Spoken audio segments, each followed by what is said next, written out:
Écoutez Serot Relektet Zain, Sicha sur Shemot et le 24 Tevet.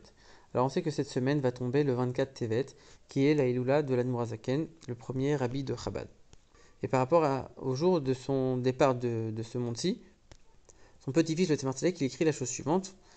Il explique déjà qu'il est mort suite à un exil. L'exil était dû à la poursuite des troupes de Napoléon.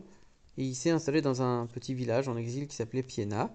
Et le Tzemar Tzedek écrit que c'est à la sortie du Shabbat Shemot, la veille du 24 Tevet. Et il dit l'arche sainte nous a été reprise, le luminaire d'Israël, le Mashiach de Dieu, loin de Dieu, en parlant de l'Admorazaken. Alors on sait que dans le calendrier juif, il n'y a rien qui est au hasard, et chaque fête, elle a un lien avec la paracha de la semaine qui est lue cette période-là. Et c'est vrai non seulement pour les fêtes, mais aussi pour toutes les dates qui concernent les tzadikim, les justes et les chefs du peuple juif. Donc ici, quand on parle de la Iloula d'un tzadik, qui a dirigé le peuple juif, c'est sûr qu'on doit trouver un lien avec la paracha de la semaine. Surtout que l'Admorazaken lui-même, il avait enseigné qu'il faut vivre avec son temps avec la paracha de la semaine. Alors c'est vrai qu'il est parti de ce monde après le Shabbat Shemot. Donc c'était déjà le début de la semaine d'après, donc Shabbat Vaïra. Mais le Tzemar Tzedek qui fait bien la mention ici de Shabbat Shemot en disant c'est juste après le Shabbat Shemot. Alors il y a d'autres sikhot où le rabbi fait un lien avec la paracha de Vaïra, mais ici il veut s'attarder sur le lien précis avec la paracha de Shemot. Et d'ailleurs, il dit que justement, il est mort à 11h30, donc vraiment dans les premières heures après Shabbat.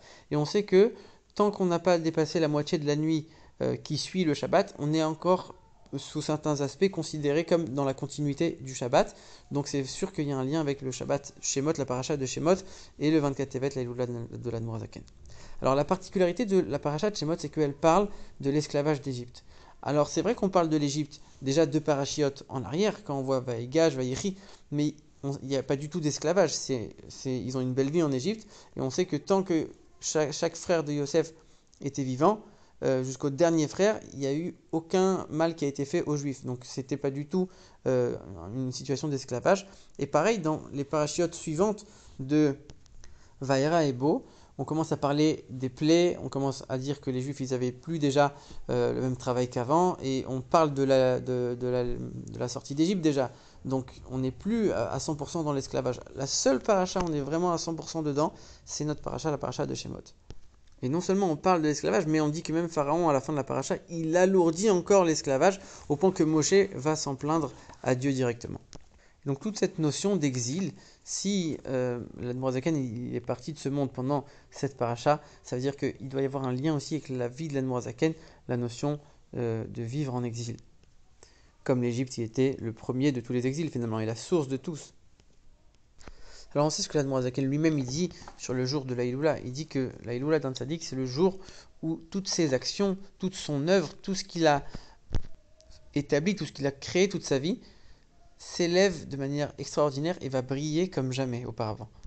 Donc si ce jour-là, pour la Noirzaken lui-même, c'est arrivé dans une période où il n'était pas chez lui, il était en train de fuir, il était en exil, alors ça veut dire que ça a un lien avec toute son œuvre, puisque finalement c'est le jour où toute son œuvre elle brille et elle s'est élevée. Et si ça s'est passé pendant qu'il était en exil, donc ça doit avoir un lien l'un avec l'autre. D'ailleurs, on sait que même le dernier 19 Kislev, Yutat Kislev, que l'Admorazaken il a passé dans ce monde, c'était dans ce même village de Piena où il est parti de ce monde quelques mois plus tard. Pourquoi c'est important? Parce que le jour de Yutet Kislev, c'est le dévoilement de son enseignement, le dévoilement de la diffusion de la chassidoute. C'est finalement tout le symbole de son œuvre, l'œuvre de toute sa vie. C'est ce qui le représente le mieux, la fête de Yutet Kislev. Et même ce jour de fête, il l'a passé dans cette même ville en exil, donc c'est pas pour rien, ça veut dire que tout le message de son enseignement, il a un lien avec le fait de vivre en exil. Alors, par rapport à la relation avec la paracha, déjà il faut comprendre certaines précisions sur le nom de la paracha. On sait que le nom de la paracha, il a toujours un lien profond avec l'idée profonde, l'idée essentielle de la paracha. Ici, a priori, on remarque des choses qui sont assez contradictoires. La paracha s'appelle Shemot. En français, ça veut dire les noms. Mais les noms de qui? Les noms des frères de Yosef qui, a priori, n'ont jamais connu l'esclavage. Et on dit que l'esclavage n'a jamais commencé tant qu'il y avait ne serait-ce qu'encore un seul frère. Donc les noms et l'esclavage, c'est deux choses qui n'ont rien à voir. Pourquoi on appelle cette paracha les noms Shemot? En plus, quand on regarde Rashi nous dit que si Dieu a compté les Juifs à ce moment-là, c'est parce que Dieu, il aime les Juifs. Si Dieu, il aime les Juifs, alors pourquoi il les envoie en esclavage? C'est aussi une grande question. Et troisième chose, on nous dit encore dans les commentaires que ici, ces noms-là, ils sont mentionnés pour la délivrance du peuple juif. Donc ils ne sont même pas encore rentrés qu'on mentionne déjà leur délivrance. Ici, on est très loin de l'idée d'esclavage dans cette paracha. Pourquoi on appelle cette paracha Shemot alors que c'est la paracha de l'esclavage? Alors pour bien comprendre tout ça, le Rabbi explique que d'après la Chassidoute, on sait que quand on est en exil, l'essence de l'âme va se dévoiler de manière beaucoup plus forte que quand on était à l'époque du Beth Amikdash et que la lumière de Dieu brillait dehors. Quand on est dans une situation où matériellement et spirituellement c'est difficile, alors les forces naturelles de l'âme ne vont pas pouvoir s'exprimer de manière entière. Et donc qu'est-ce qu'il reste? Il reste que l'essence de l'âme elle-même, la profondeur de l'âme. C'est ça qui va s'exprimer, c'est ça qui va se dévoiler.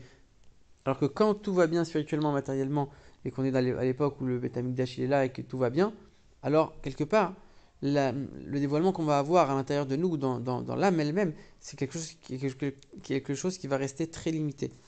Et ce dévoilement de la profondeur de l'âme, on ne peut l'avoir que dans des situations critiques, dans des moments où il y a un certain voile, à la fois matériel et spirituel, qui se met en place.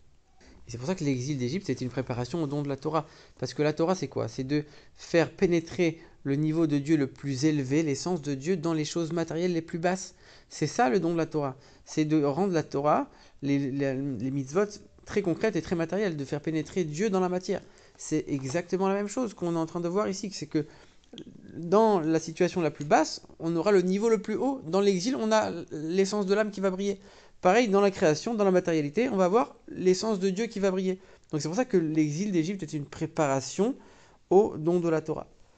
Mais quel est le rapport avec le nom Shemot? Les noms, en vérité, quand on regarde, c'est quoi un nom? Alors il y a deux réponses. La première chose, c'est que le nom, c'est quelque chose de très superficiel. Parce que l'homme lui-même, il va jamais utiliser son propre prénom. Quand il est en contact avec personne, qu'il est que dans ses pensées ou qu'il est dans son monde intérieur, à aucun moment il va utiliser son prénom, puisque le prénom c'est quelque chose que les autres vont utiliser pour l'appeler. Et puis c'est pas quelque chose qui est si profond à lui-même, puisqu'il y a plein de personnes qui ont le même prénom que lui et qui ont un caractère complètement différent. Donc le nom quelque part, ça reste quelque chose d'assez superficiel et qui ne démontre pas l'essence de la personne. D'un autre côté, on nous apprend qu'au contraire, le prénom, il est lié intrinsèquement avec l'essence de la personne. Au point que quand on voit que quelqu'un va être appelé par son prénom, il va tout de suite se retourner. Son âme, elle va se sentir appelée comme si on avait touché le centre de l'âme, de la neshama. De la même manière, quand quelqu'un il s'évanouit, une des techniques que la Gemara donne pour le réveiller, c'est de l'appeler, de murmurer dans son oreille, de l'appeler par son prénom. C'est-à-dire que c'est quelque chose qui réveille un niveau tellement profond chez la personne que ça va redonner de la vitalité à tous les autres membres qui étaient endormis. Donc on a ces deux aspects dans le prénom. À la fois c'est quelque chose de très bas, de très superficiel, qui n'a rien à voir, mais c'est justement dans ce niveau qu'on va trouver la profondeur la plus grande. Et finalement, ce qu'on a dit sur l'essence de l'âme de la personne, c'est vrai aussi pour l'essence de l'âme de la Torah. La Torah, elle a aussi une profondeur. L'âme profonde de la Torah, c'est quoi? C'est l'enseignement profond de la Torah, la Chassidoute. Et plus précisément, la Chassidoute Rabbad, qui a pour but de ne pas se contenter ni de rester dans l'intellect, ni d'avoir que les émotions, de faire descendre l'intellect dans les émotions, de prendre les niveaux les plus hauts, de les amener dans les niveaux les plus bas, de prendre les niveaux les plus profonds, l'essence de l'âme, et les amener dans le travail concret, dans la pratique concrète de tous les jours, au point de transformer l'âme animale et de transformer le monde qui nous entoure. Et donc c'est justement dans les niveaux les plus bas, dans les choses les plus inférieures, que va se dévoiler les niveaux les plus élevés, les choses les plus extraordinaires. Ça c'est tout le but et c'est tout l'enseignement qu'a dévoilé l'Admorazaken. Donc on comprend très bien pourquoi il est parti de ce monde en exil, pour nous enseigner ce message à nouveau. C'est dans les niveaux les plus bas, dans l'exil, dans la fuite, dans le voile que va se dévoiler les plus grandes lumières. D'ailleurs, quand on regarde le prénom d'Admorazaken, c'était quoi? C'était Shneor Zalman. Shneor, ça veut dire Shneor, de lumière.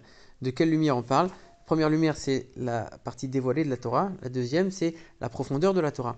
Et l'Admorazaken, on sait qu'il a écrit le Shulchan Aruch, son Shulchan Aruch, qui est une œuvre qui représente la partie dévoilée de la Torah, et tout le reste c'est son enseignement de la Chassidoute, le dévoilement de la Chassidoute Rabbah, de la profondeur de la Torah.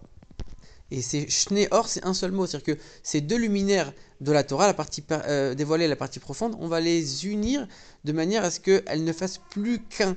Ça, c'est tout le message du nom Shnei Or. Et Zalman, c'est les mêmes lettres que l'Izman, pour le temps, pour descendre dans le temps et l'espace.